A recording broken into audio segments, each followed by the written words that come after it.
الحمد للہ رب العالمین والصلاة والسلام علی سید الانبیاء والمرسلین اما بعد اعوذ باللہ من الشیطان الرجیم بسم اللہ الرحمن الرحیم یا ایہا الذین آمنوا لا تقدموا بین یدی اللہ ورسولہ واتقوا اللہ ان اللہ سمیع علیم۔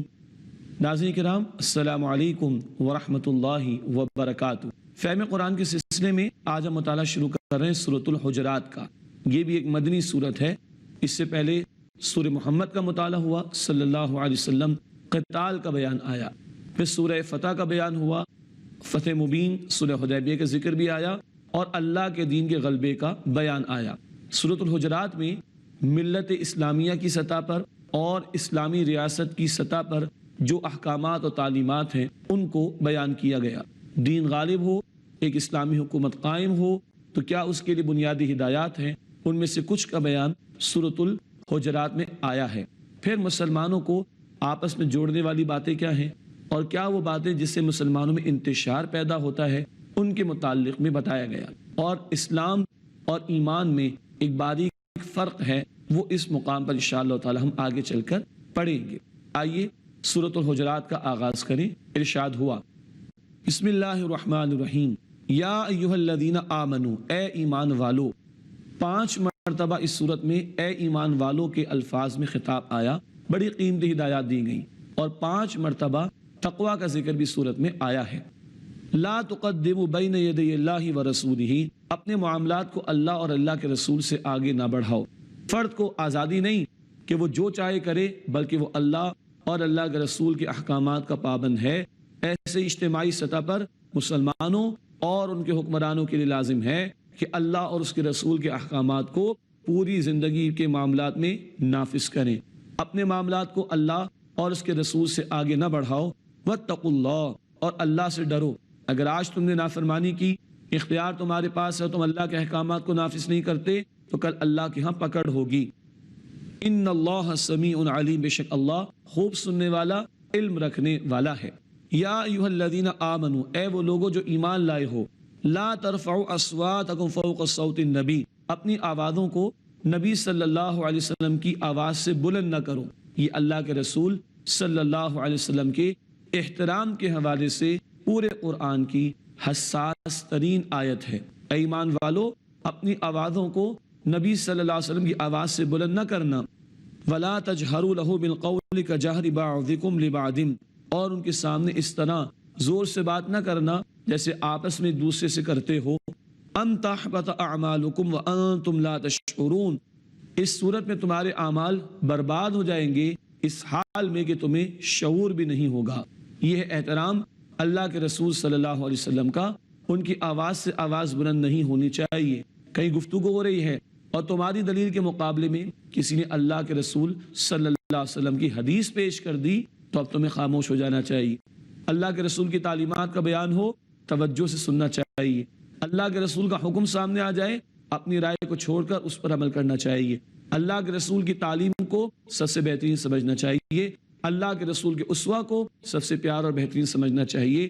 اگر کسی طور پر بھی اللہ کے رسول کے حوالے سے بے ادبی اور احترام کے اندر کمی کا معاملہ کیا تو اللہ تمہارے تمام اعمال کو ضائع کر دے گا اور تمہیں شعور بھی نہیں ہوگا۔ اب جو لوگ اللہ کے رسول کی اطاعت کا انکار کریں، اللہ کے رسول کی سنت اور حدیث کا سرے سے انکار کر دیں اور ان کے احکامات کو ماننے سے انکار کریں اور ان کی سنت و تعلیمات کا مذاق اڑائے، ان کا حشر کیا ہوگا اندازہ کیا جا سکتا ہے۔ ان الذین یغضون اصواتهم عند رسول اللہ، بے شک وہ لوگ کہ جو اپنی آوازوں کو نبی صلی اللہ علیہ وسلم کے سامنے پست یعنی دھیما رکھتے ہیں، اولئک الذین امتحن اللہ قلوبہم للتقوی، یہ وہ لوگ ہیں جن کے دلوں کو اللہ سبحانہ وتعالیٰ نے تقوی کے لیے آزما لیا ہے۔ دل میں اللہ کا خوف ہوگا تو اللہ کے رسول کے سامنے آواز دھیمی رہے گی، اور اب ہمارے لیے معاملہ کیا ہوگا، ہم ان کی تعلیمات کا احترام کریں گے اور ان کی تعلیمات پر عمل کریں گے۔ یہ دلوں میں تقوی ہوگا تو اس طرح کا معاملہ سامنے آئے گا۔ لہم مغفرۃ و اجر عظیم، ان کے لیے مغفرت بھی ہے اور اجر عظیم بھی ہے۔ اب ایک مرتبہ کا واقعہ ہوا، کچھ لوگ ظہر کے وقت اللہ کے رسول کے حجروں کے باہر آئے اور پکارنے لگے یا محمد صلی اللہ علیہ وسلم۔ یہ اللہ کے رسول کے آرام کا وقت تھا، ایسے لوگوں کو تنبیہ کر دی گئی۔ ارشاد ہوا ان الذین ینادونک من وراء الحجرات، بے شک وہ لوگ کہ جو آپ کو حجروں کے باہر سے پکارتے ہیں، اکثرهم لا یعقلون، ان میں سے اکثر عقل نہیں رکھتے۔ حجرات، حجرے کی جمع۔ اللہ کے رسول کا حجرہ کیسا تھا؟ اما عائشہ رضی اللہ تعالی عنہا فرماتی ہیں ہاتھ اوپر اٹھایا جاتا تو چھت پہ لگ جاتا۔ کبھی اللہ کے رسول سجدے میں ہوتے قیام اللیل تہجد کی نماز میں، تو حضرت عائشہ رضی اللہ تعالی عنہا فرماتی ہیں کہ جب وہ سجدے میں ہوتے تو میں آرام کے وقت اپنے پیر کو سیدھا کھڑا کر لیتی، اور جب وہ سجدے سے اٹھ کر قیام میں جاتے میں اپنے پیر کو سیدھا کر لیتی۔ یہ زندگی کا معیار تھا اللہ کے رسول صلی اللہ علیہ وسلم کا، مگر عبادت کا معیار بہت بلند تھا۔ وَلَوْ أَنَّهُمْ صَبَرُوا حَتَّى تَخْرُجَ إِلَيْهِمْ لَكَانَ خَيْرًا لَهُمْ، اگر وہ لوگ صبر کرتے حتیٰ کہ آپ ان کے پاس نکل آتے اے نبی صلی اللہ علیہ وسلم، تو ان کے لیے بہتر ہوتا۔ ان کو چاہیے تھا کہ آپ کے آرام میں رکاوٹ اور خلل نہ ڈالیں اور انتظار کریں کہ جب آپ تشریف لائیں تب یہ آپ سے کچھ بات کریں۔ واللہ غفور الرحیم، اور اللہ بہت بخشنے والا رحم فرمانے والا ہے۔ اسی طرح ہمیں بھی لوگوں کے، خاص طور پر وہ لوگ جو مسلمانوں کے ذمہ دار ہوں اور دینی ذمہ داریوں کی ادائیگیوں میں مشغول ہوں، ہمیں ان کے آرام کا خیال رکھنا چاہیے اور وقت بے وقت ان کو تنگ نہیں کرنا چاہیے۔ یا ایھا الذین آمنوا ان جاءکم فاسق بنبأ، اے ایمان والو اگر تمہارے پاس کوئی فاسق کوئی اہم خبر لے کر آئے، فتبینوا، تو اس کی اچھی طرح تحقیق کر لیا کرو۔ اب مسلمانوں کو انتشار سے بچانے کے لیے افواہوں کی روک تھام کی جا رہی ہے اور خبروں کی تحقیق کرنے کا حکم دیا جا رہا ہے۔ اہم خبر آئے تو فتبینوا، اس کی تحقیق کر لیا کرو۔ ان تصیبوا قوما بجہالۃ، ایسا نہ ہو تم نادانی میں کسی قوم پر جا پڑو، کوئی اقدام کر بیٹھو ان کے خلاف، فتصبحوا علی ما فعلتم نادمین، پھر تمہیں اپنے کیے پر نادم ہونا پڑے۔ غلط خبر آ گئی اور تم نے کسی قوم کے خلاف اقدام کر لیا اور ان کو نقصان پہنچا دیا، تو تمہیں اپنے اس کیے پر نادم ہونا پڑے گا۔ تو اس انتشار سے بچنے کے لیے ضروری ہے کہ خبروں کی چھان پھٹک ہو اور ان کی تحقیق کی جائے، پھر کوئی فیصلہ اور اقدام کرنا چاہیے۔ یہ ہدایت عمومی اعتبار سے بھی ہے کہ اہم خبروں کو تحقیق کر کے پھر آگے نشر کرنا چاہیے۔ حدیث ہے اللہ کے رسول صلی اللہ علیہ وسلم کے مسلم شریف میں آپ نے فرمایا کہ آدمی کے جھوٹا ہونے کے لیے اتنی بات کافی ہے کہ وہ سنی سنائی بات کو بغیر تحقیق کے آگے بڑھا دے۔ وَاعْلَمُوا أَنَّ فِيكُمْ رَسُولَ اللَّهِ، اور جان لو تمہارے درمیان اللہ کے رسول موجود ہیں صلی اللہ علیہ وسلم۔ بعض صحابہ کرام کے لیے رسول اللہ کے مختلف رشتے بھی ہیں۔ آپ صلی اللہ علیہ وسلم کسی کے کزن ہیں، کسی کے والد ہیں، کسی کے شوہر ہیں، کسی کے داماد ہیں، کسی کے سسر ہیں، لیکن اصل حیثیت آپ اللہ کے رسول ہیں صلی اللہ علیہ وسلم۔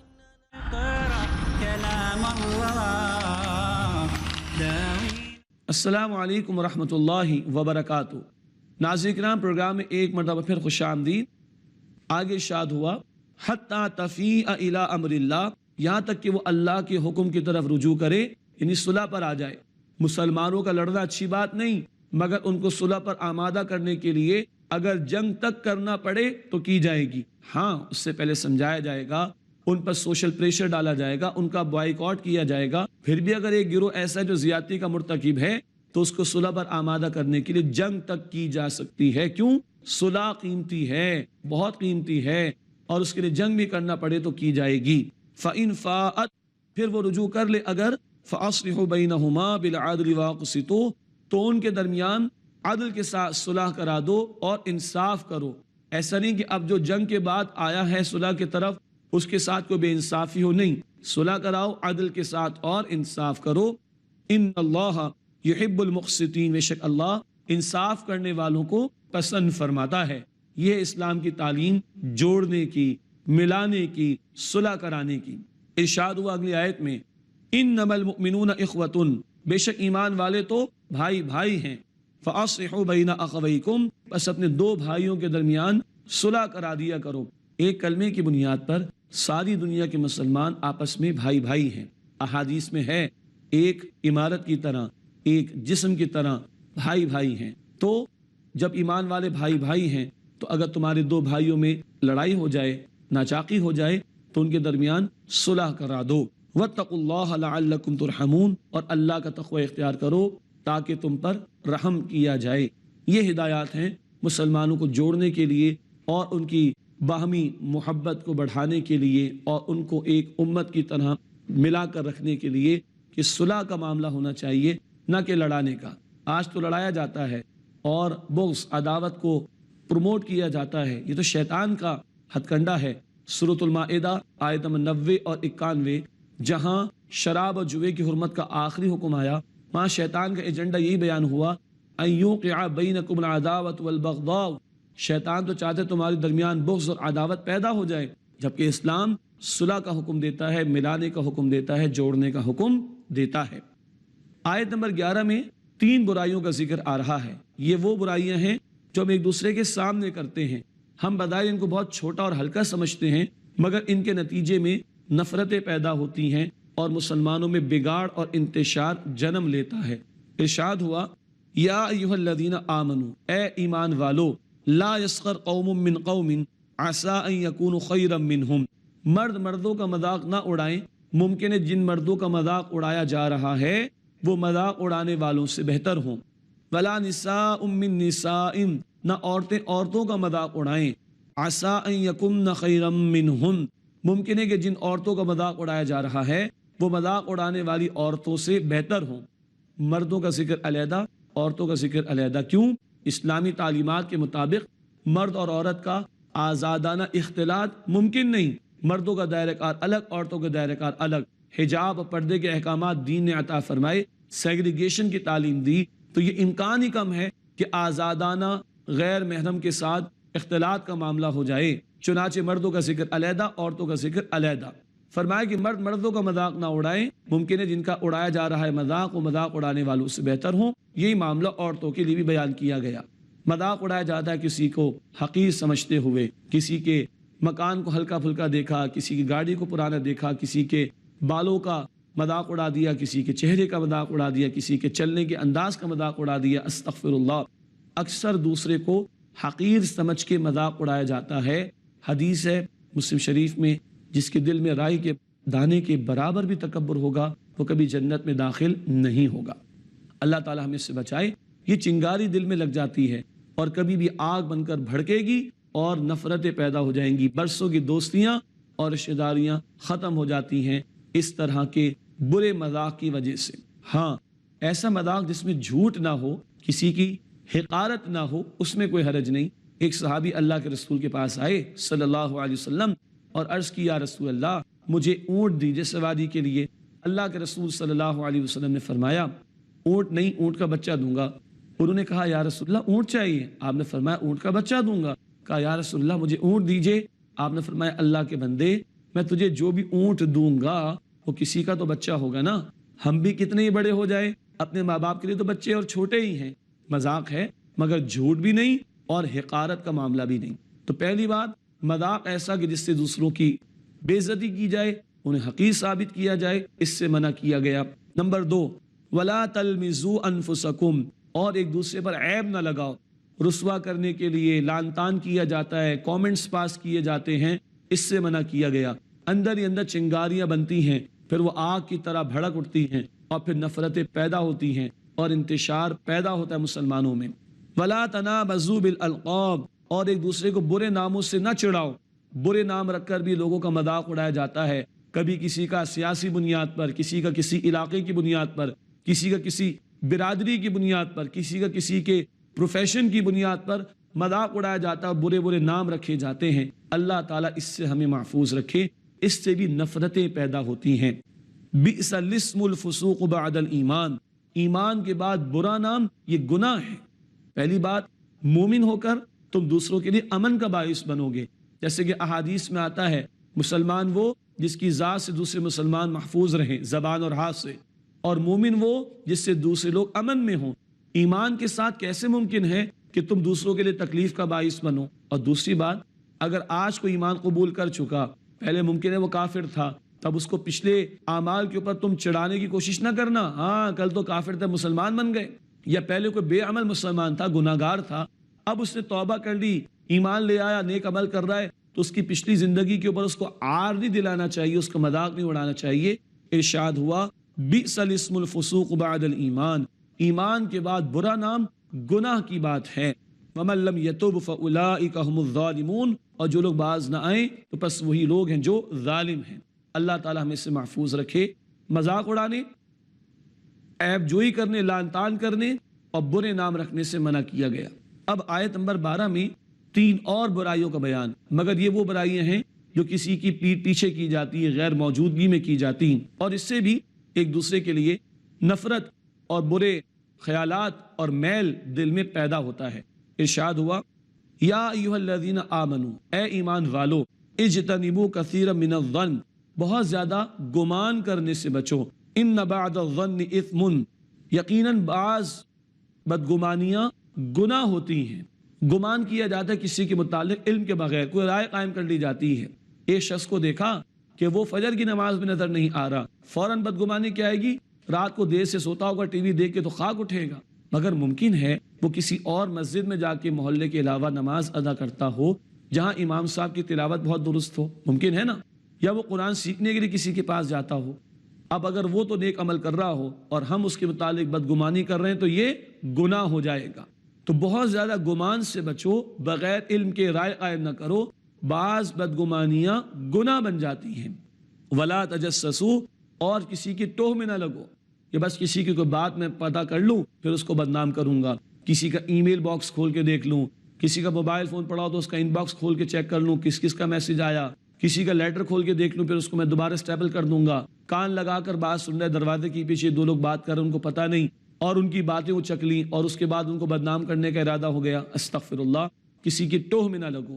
حدیث ابو داؤد شریف میں اللہ کے رسول صلی اللہ علیہ وسلم نے فرمایا دوسروں کی ٹوہ میں نہ لگو، اگر تم ان کی ٹوہ میں لگو گے، تجسس کرو گے تو اللہ تمہارے پیچھے لگ جائے گا، اور اللہ جس کے پیچھے لگ جائے اللہ اس کو اس کے گھر میں رسوا کر کے چھوڑتا ہے۔ استغفر اللہ۔ فرمایا ولا تجسسوا، اور ایک دوسرے کی ٹوہ میں نہ لگو، ایک دوسرے کے پیچھے نہ پڑو۔ ولا یغتب بعضکم بعضا، اور تم میں سے کوئی کسی دوسرے کی غیبت نہ کرے، جو آج دھڑلے کے ساتھ ہر کرسی ٹیبل پر بیٹھ کر ہم کر رہے ہوتے ہیں، ہر نشست میں کر رہے ہوتے ہیں۔ غیبت کیا ہے؟ ابو داؤد شریف کی روایت کے مطابق تمہارا اپنے بھائی کی غیر موجودگی میں اس کے بارے میں ایسی بات کہنا کہ جو اس میں موجود ہے، اور اگر اس کے سامنے کہی جائے تو اس کو بری لگے، یہ غیبت ہے۔ اور اگر ایسی بات کہیں کہ جو اس میں موجود ہی نہیں تو یہ بہتان اور بڑا گناہ ہو جائے گا۔ فرمایا کہ تم میں سے کوئی کسی کی غیبت نہ کرے۔ اب اگلے الفاظ سنیے کتنے سخت ہیں۔ اَيُحِبُّ أَحَدُكُمْ أَن يَأْكُلَ لَحْمَ أَخِيهِ مَيْتًا فَكَرِهْتُمُوهُ، کیا تم میں سے کوئی پسند کرے گا اپنے مرے ہوئے بھائی کے گوشت کو کھائے، بس اس سے تمہیں نفرت آئی نا؟ جیسے مردہ بھائی کی لاش پڑی ہو، اس کا گوشت کھانا کتنا گندا لگے گا تمہیں، اتنا ہی اپنے بھائی کی غیبت کرنا گندا اور برا ہے۔ اندر ہی اندر میل پیدا ہوتا ہے، کوئی زبان پر چھالا بھی نہیں آتا، مگر جب دوسرے کی غیبت کرتے ہیں اس کے متعلق اندر ہی اندر میل پیدا ہوتا ہے، اور پھر جس کے سامنے غیبت کی اس کے دل میں بھی اس تیسرے کے متعلق برا خیال پیدا ہوگا، نفرتیں جنم لیں گی، انتشار پیدا ہوگا، اور قرآن اس انتشار سے مسلمانوں کو روکنا اور بچانا چاہتا ہے۔ فرمایا دیکھو بہت زیادہ گمان نہ کرو، بعض بدگمانیاں گناہ ہوتے ہیں، اور تجسس میں نہ پڑو، ٹوہ میں نہ لگو، اور غیبت نہ کرو۔ قرآن اللہ کا بڑا پیارا کلام، یہ 3 چیزیں ترتیب سے ہوتی ہیں۔ پہلے کسی کے متعلق بدگمانی کرتا ہے انسان، پھر اس کے پیچھے لگ کر اس کی کوئی بات حاصل کرتا ہے، پھر غیبت کر کے اس کو بدنام کرنے کی کوشش کرتا ہے۔ ان تینوں باتوں سے منع کیا گیا۔ ارشاد ہوا واتقوا اللہ، اور اللہ کا تقوی اختیار کرو، ان اللہ تواب الرحیم، بے شک اللہ تعالی خوب توبہ قبول فرمانے والا، مسلسل رحم فرمانے والا ہے۔ اللہ تعالی ہمیں توبہ کرنے کی توفیق عطا فرمائے۔ ہاں، یہ جو 3 باتیں ہیں ان کا کبھی امکان جواز کا ہو سکتا ہے، بدگمانی کا معاملہ یا تجسس میں لگنے کا معاملہ یا غیبت کا معاملہ۔ مثال کے طور پر ایسے ملک دشمن عناصر جو انتشار پھیلاتے ہوں، ان کی جاسوسی حکومت کرتی ہے تاکہ معاشرے کو انتشار و نقصان سے بچایا جائے، یا کسی مجرم کے خلاف گواہی دینی ہے تو اس کے خلاف گواہی دیں گے تو غیبت تو ہوگی، مگر یہ جائز ہوگا تاکہ قانون کے تقاضے پورے ہوں۔ مگر عام طور پر بدگمانی کرنا، تجسس میں پڑنا اور غیبت کرنا، اس سے منع کیا گیا۔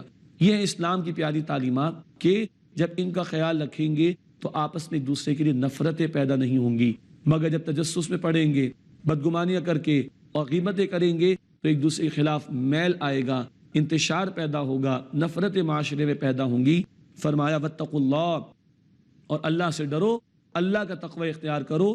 ان اللہ تواب الرحیم، بے شک اللہ خوب توبہ قبول فرمانے والا، مسلسل رحم فرمانے والا ہے۔ اے اللہ ہمیں سچی توبہ کی توفیق دے اور ان گناہوں سے، برائیوں سے بچنے کی توفیق عطا فرما، آمین یا رب العالمین۔